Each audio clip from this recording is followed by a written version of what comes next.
My name is Bruce Graf, owner of Graf Developments. I'm a certified remodeler. I'm a certified kitchen and bath remodeler. I'm a certified aging in place specialist, and I'm an A+ accredited member of the Better Business Bureau.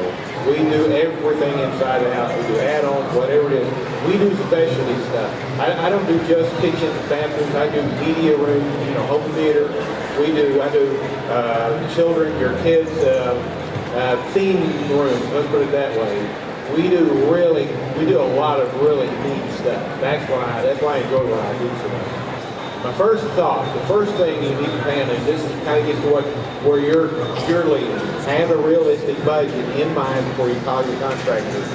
Know that I have this much money to spend, and tell the contractor that from the beginning. Remember that quality takes time. Jobs don't happen in a week. It takes a long time. Design work, the design process, the actual construction, the demolition, all of it. Quality takes time. You can do it, you can knock out a bathroom pretty quick, but it won't be quality. Here's where this is what really matters.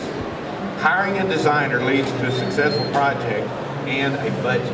It's the difference between, hey, this is a really nice kitchen, and wow, I can't believe this is the same place. That's what a designer does. A designer is worth every penny that you pay them. Get a designer. Now, if you've got a little bathroom, you're spending $5 on something like that, don't worry about that. But if you're doing a substantial remodel, get a designer. It is worth it, honestly. This is what I call our three-legged stool. This is the partnership that makes our projects work. It's between the contractor, the designer, and the homeowner. It is an equal partnership between all three of us. In order to make this project work well, all three of you are on board. If any of us walk through and we see a problem, or we get a great idea, we bring in the other two legs and make it work. Once you've got a good team in place, you've done a project with them and you like them, stay with that team for future projects, because this man already knows your kids. He already knows your dog, he already knows your habits, everything about that. You trust him, and it is better to keep the team intact than bring in a new guy. Not saying that I can't do a better job or as good a job, but that's kind of it's a nice family thing. You want that guy that you already trust. The contractor cannot give an estimate without knowing all the details. But it's important to you, because when you get my estimate, you will know exactly everything that is going to happen on that project.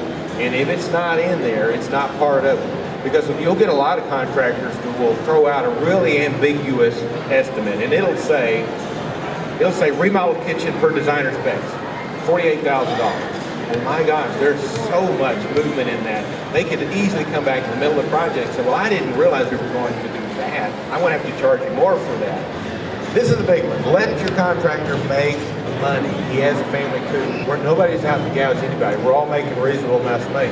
What happens is when we discount pricing on everything, and I've done it too, it runs the morale of everybody on the project. Everybody is uptight because nobody's making any money. And we're all angry at each other. The quality of the job suffers. In order to pay for it, now you start nickel and diming everything. You start pulling where it was going to be a really great product for this cabinet or whatever. People start cutting way back. The contractor does. He uses lesser quality materials in order to help him pay for it. If your contractor makes money, you will get lots of free stuff out of it. I guarantee it. I give so much of my job. I will go through there and I will see an area that is dark, and I'll say, I'll tell my electrician, you know what, stick another can light. I won't even mention it to the homeowner. I pay for it. You know what?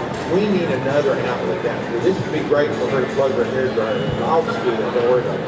And I do. We're constantly giving back. If we're making money, if we're comfortable and I don't have to sweat it, I don't mind giving back. If your whole focus is saving money, remember, you always get what you pay for. I have jobs where I'll go through and we'll talk about this wish list, what these people are wanting, and we'll go over the budget issue. We'll say, I'll tell them, this is going to cost me $50,000 for what I'm doing. And I'll say, I don't have it. I have 30 I can come up with. And I will say, honestly, what you're wanting is a fabulous job. And I love where you were going with this bathroom. I would rather you wait. I'd rather see you wait and try to save up the additional 20 you can. And whether you call me back as a contractor or you use another contractor, that's not important. What's important is that when you're done, when this job is done, you get to sit in this kitchen bathroom and say, I love this, and I did not accept less than what I wanted. I don't want you second guess. I don't want you to sit back and say, I wish I just waited and bought what I really wanted. Because what we want is we want you, when it is done, we want you to say, man, I love this.